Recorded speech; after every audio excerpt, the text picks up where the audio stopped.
Glória a Deus. Números capítulo de número 14.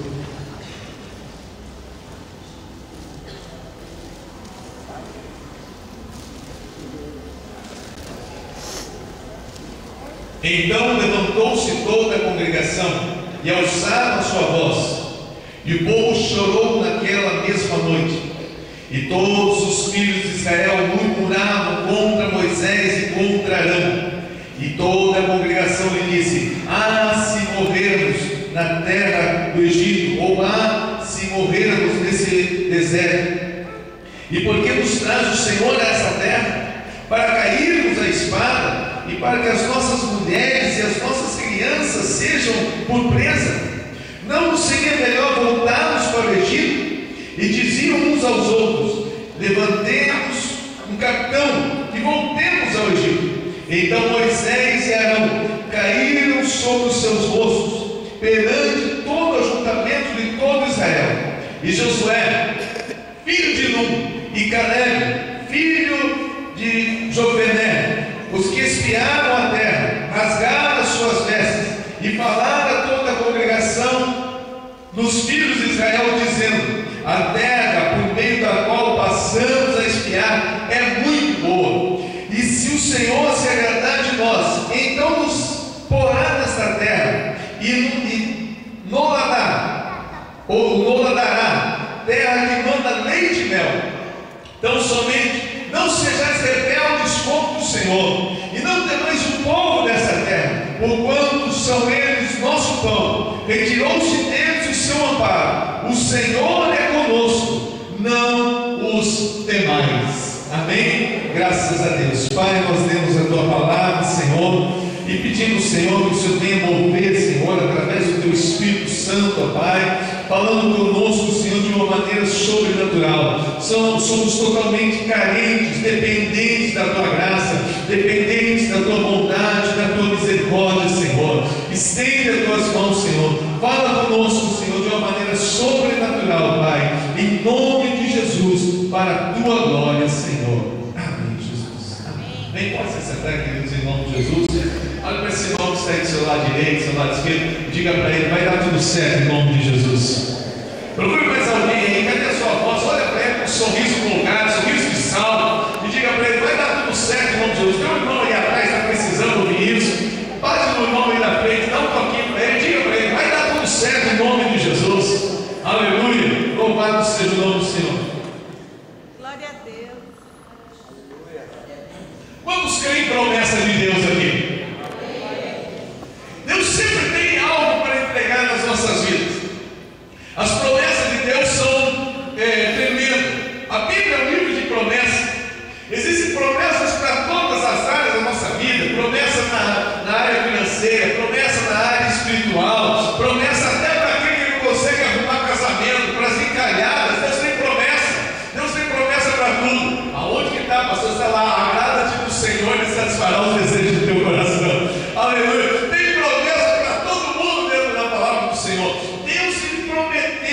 Para nós. E é interessante que a única coisa que Deus pede para nós é que nós creiamos nele. A Bíblia diz: entrega o teu caminho ao Senhor, confia nele, e no mais tudo ele fará. É o Deus que ele quer trabalhar por nós. O livro de Isaías diz que desde a eternidade não se viu, nem jamais se ouviu e nem jamais se percebeu um Deus além de ti que trabalhe para aqueles que te esperam. Quantos esperam no Senhor aqui?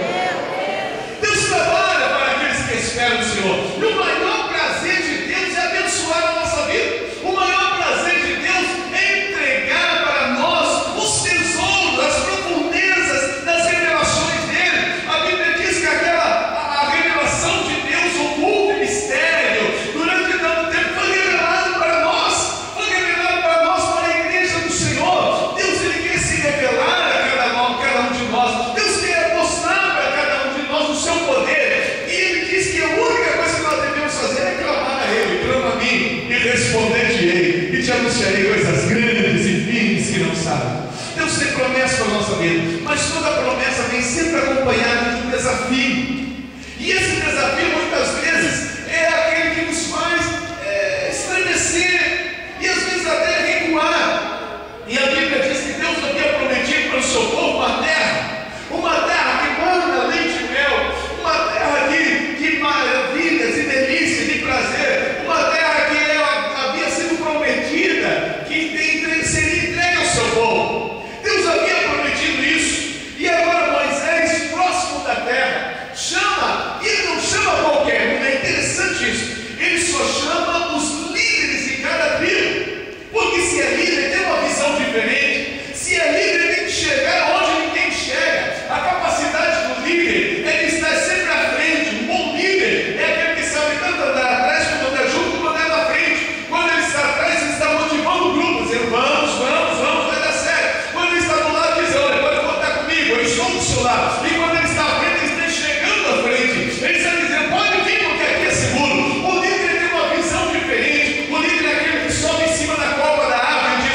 o caminho é aquele, podemos ir por ali que nós enxergamos. O líder tem uma visão diferente, o líder é capacitado para poder fazer o que os outros não fazem. Moisés não escolhe qualquer um, ele escolhe os líderes que, em teoria, eles seriam aqueles que poderiam ver o que ninguém está vendo. Ele pega um de cada tribo e diz: olha, vocês vão na terra prometida, está de pé, e digam para o povo que vocês estão vendo. Qual é a visão de Moisés? Quando eles voltarem aqui, ainda que eles vão ver dificuldades, ainda que eles vão ver os problemas, eles vão relatar para todo Israel, eles vão contar para todo Israel como é essa terra. E cada líder, ele é um agente influenciador de pessoas. Ele vai influenciar a sua tribo e vai dizer para ela: olha, é a terra, é o lugar, chegou a hora, vamos chegar lá e vamos arrebentar. É ali que Deus colocou. Ele vai ser um agente motivador. E quando voltam aqueles 12 líderes, da onde eles foram espiar, a primeira coisa foi a coisa boa. Olha, a terra é uma terra excelente. É como Deus falou. É uma terra que mana leite e mel. É uma terra onde os cachos de uva precisam de 2 pessoas para carregar. A coisa é tremenda, mas nós vimos gigantes naquela terra. E eles são tão poderosos que quando nós olhamos para aqueles gigantes, nós parecíamos gafanhotos. E não tem como nós conseguirmos vencer aquilo lá. E quem dera nós arrumássemos um líder para nos levar de volta para o Egito. Porque Deus nos trouxe desse lugar. Porque Deus não permitiu que nós morrêssemos lá no Egito ou aqui no deserto. Mas entrar nessa terra, queridos, esse é o grande problema. Eu tenho enfrentado esses problemas no decorrer do meu ministério. Às vezes existem pessoas que são líderes, que são pessoas influenciadoras de pessoas, que são pessoas que têm a capacidade de liderar o grupo, mas por a falta de oração, pela falta de busca da presença de Deus, pela falta de intimidade com o Senhor, pela falta de adoração, eles começam a perder a visão celestial e se tornam terrenos, se tornam lógicos, como quando Jesus Cristo escolhe 12 discípulos e ele chega num determinado momento e ele coloca uma prova de fé: vamos alimentar essa multidão. E o líder, um dos 12, que seria o influenciador de todo Israel e que sabe todo mundo, diz assim: eu já calculei, Senhor, pelo número de pessoas que estão aqui, somei, multipliquei, dividi, nem 12 denários de pão daria para alimentar toda essa multidão, nem uma certa quantia de dinheiro, aliás, 200 denários de pão daria para alimentar essa multidão. Não tem jeito. Melhor coisa, sabe o que é, Senhor?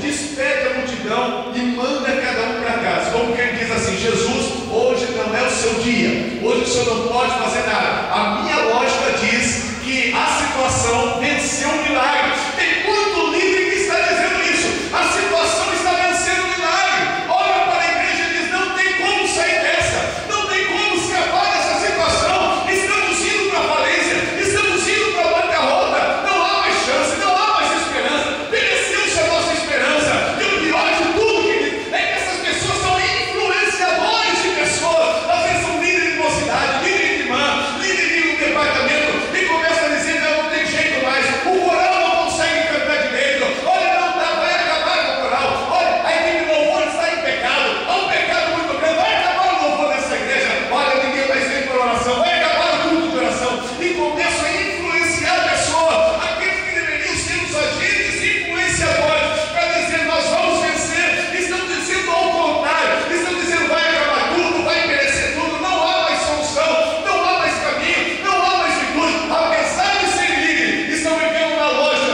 e não conseguem compreender que Deus é um Deus de milagre. Glória a Deus. Aleluia. Mas graças a Deus, Aleluia. essas pessoas não são donos da obra. Glória a Deus. Deus é o dono da obra. Aleluia. Deus é o Senhor da igreja.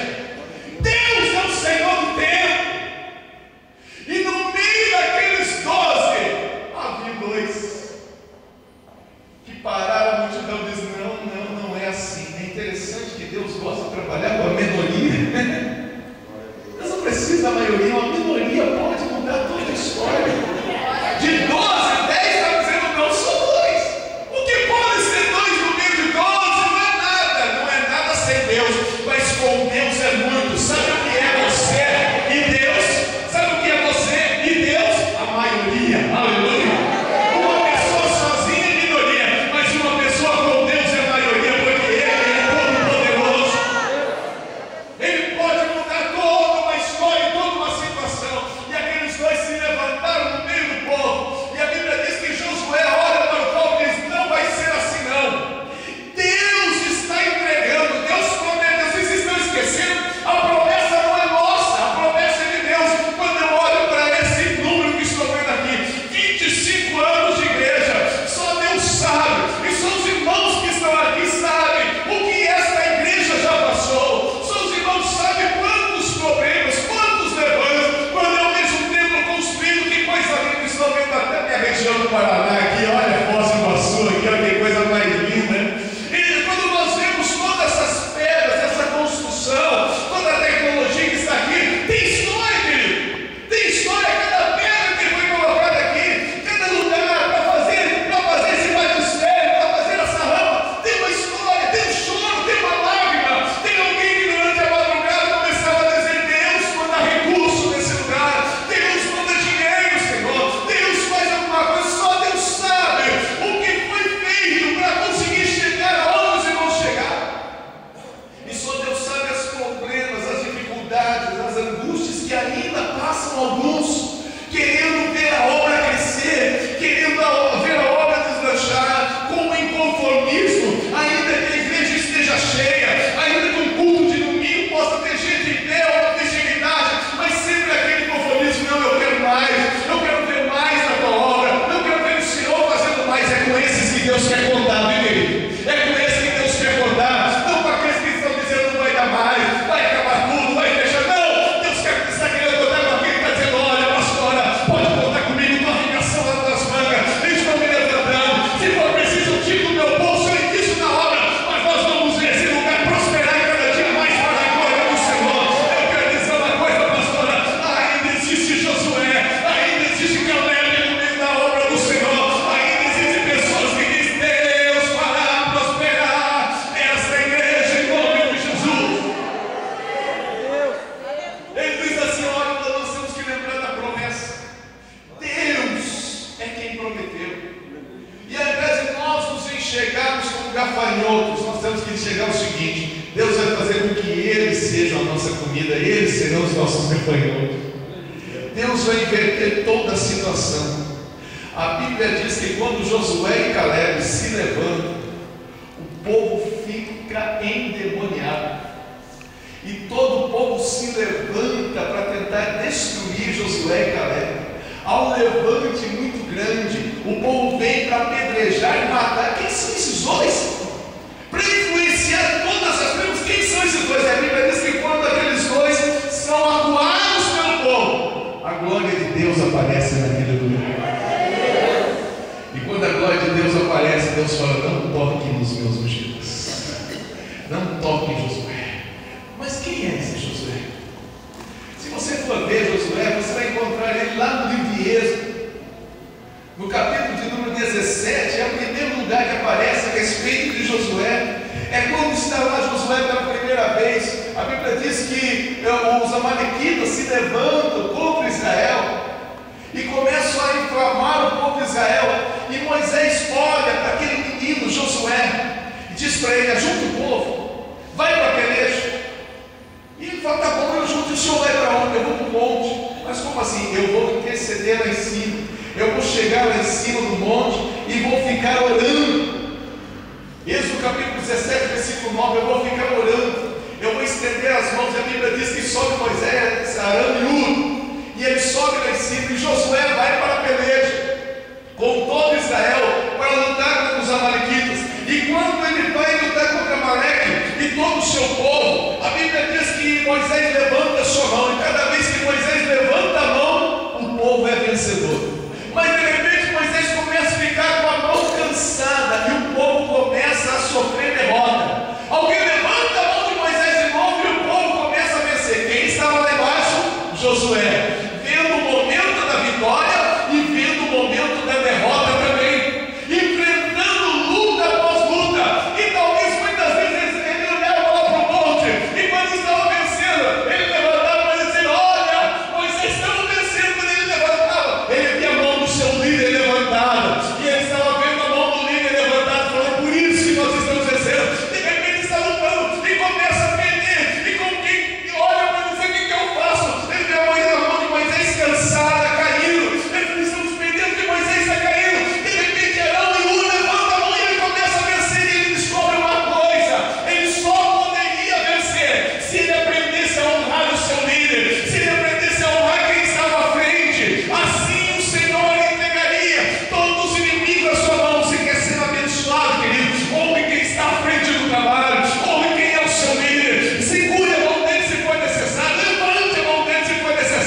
que consegue ser vencedor na frente da Rede Globo?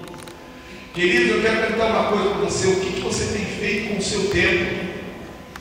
Como você tem administrado o seu tempo diante de Deus? O tempo é a coisa mais democrática que Deus deu para todas as pessoas na terra.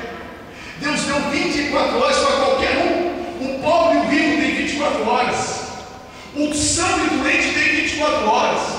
Sabe qual é o segredo da prosperidade? Saber administrar o tempo segundo a direção de Deus. Enquanto muitas pessoas estão